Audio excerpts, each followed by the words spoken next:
ونعود إلى ضيفنا الشاعر عبد الله الخياط. أهلا وسهلا. يا مرحبا أستاذ. في هذه الفقرة أستاذ عبد الله 4 صور ل4 قامات كبيرة رح نقرأها بقلمك ونشوف كيف تنظر إليها وكيف وما الذي يعني جعلك تختار هذه الصور لتتحدث عنها في هذه الفقرة. سنبدأ مع الصورة الأولى وهي لصاحب السمو الشيخ محمد بن راشد آل مكتوم، يعني نحكي عنه كشاعر وشاعر قدوة وبمنظار مختلف. لديك رأي في تناوله القضايا الأساسية والقضايا السياسية والاقتصادية في أشعاره.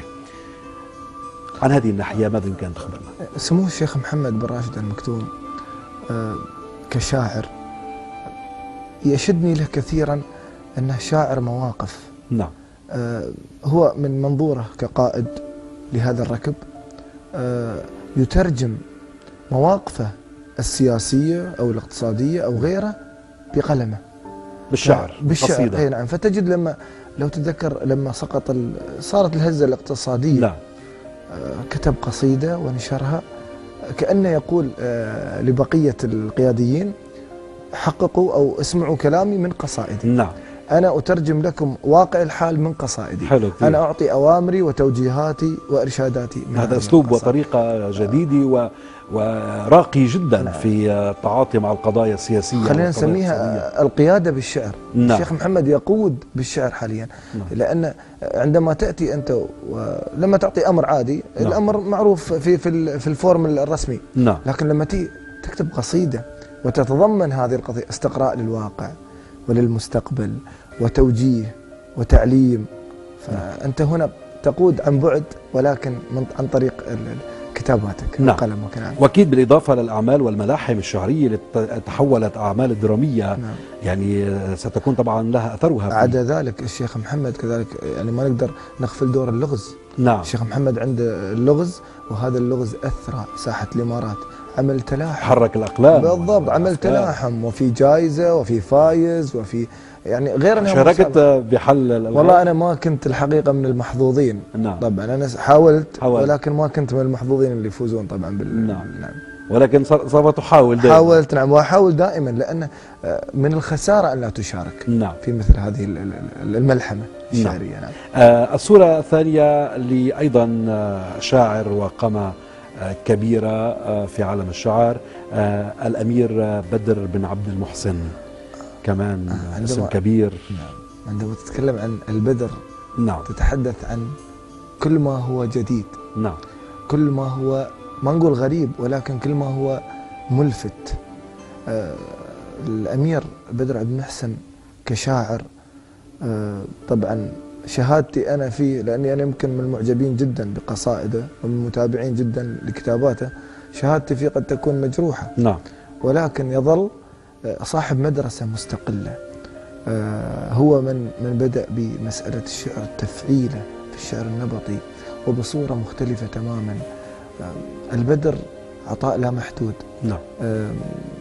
ما تقدر أنك تقول أو توصف كتابات البدر بوصف لأن يظل دائما يبهرك منذ أن بدأ البدر وحتى الآن. كثيرين يقولون البدر بدأ يعني مش متواصل مع الشعر مثل قبل، ولكن أنا أقول حتى لو كان بعيد شوي لأن عندما يظهر البدر يغطي نوره.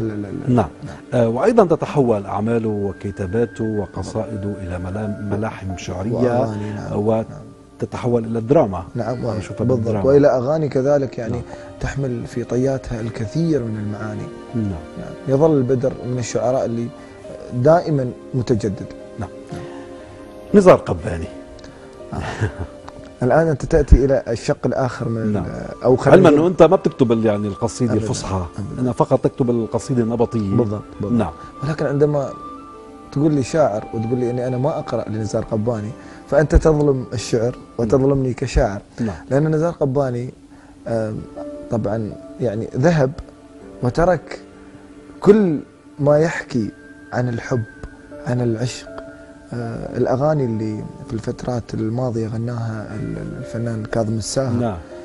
من أروع ما يمكن أن يغنى. نعم. نزار قباني هو كان يقول اني انا البست اللغه العربيه شورت وفانيلا، بس انا اقول له لا، انت اضفت للغه العربيه معجم جديد. معجم جديد صرنا نحن نتغنى به دائما. ومن لا يقرا دواوين نزار قباني، طبعا هناك كثير من الشعراء يمكن يحاربون مساله معينه في كتابات نزار، انا لن اتطرق اليها، ولكن يظل نزار مبدع لا نستطيع ان نتجاهل وجوده في تاريخ الشعر العربي. نعم. من ممكن برايك من الاقلام ان تملا هذا الغياب؟ غياب نزار؟ نعم. ممكن مش انا الانسان القادر على ان، من وجهه نظرك يعني، لا طبعا مش تقييم، ولكن انه انت بتشوف يعني. لان لو جيت وقلت لي لمن تقرا باللغه الفصحى من نعم. الشعراء اللي عاصروا المرحله هاي، بقول لك نزار وفقط لا غير نزار، فبالتالي انا تجدني فقير في المساله. نعم. فلما اجي انا احكم على اي واحد اخر يمكن اظلم اللغه العربيه. نعم. ولكن من وجهه نظري نحن نحتاج لنزار آخر في هذا العصر، ولكن من سيكون يجب أن يجتهد ليصبح بمستوى نزار. صحيح. نعم. السورة الرابعة والأخيرة في فقرة السورة لكاتبة كبيرة كمان ولها باع طويل اليوم. نعم. في الإبداع. نعم. أحلام مستغني. نعم.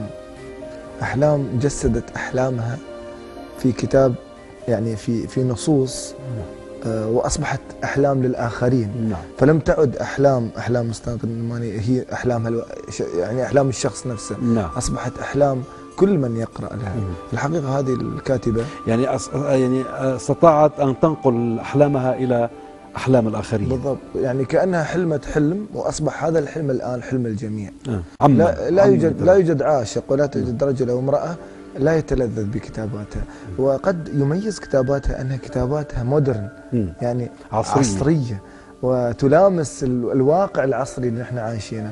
فهي ستايل مختلف. نعم. عن اللي ذكرناهم، ويميزها كذلك أنها قلم نسائي، وهي من الأقلام النسائية المميزة. ويعني لا يوجد يمكن في مستوى يعني هذه الكتابات لا يوجد شخص ما يلمس الجمال أو الإبداع في كتاباته. نعم.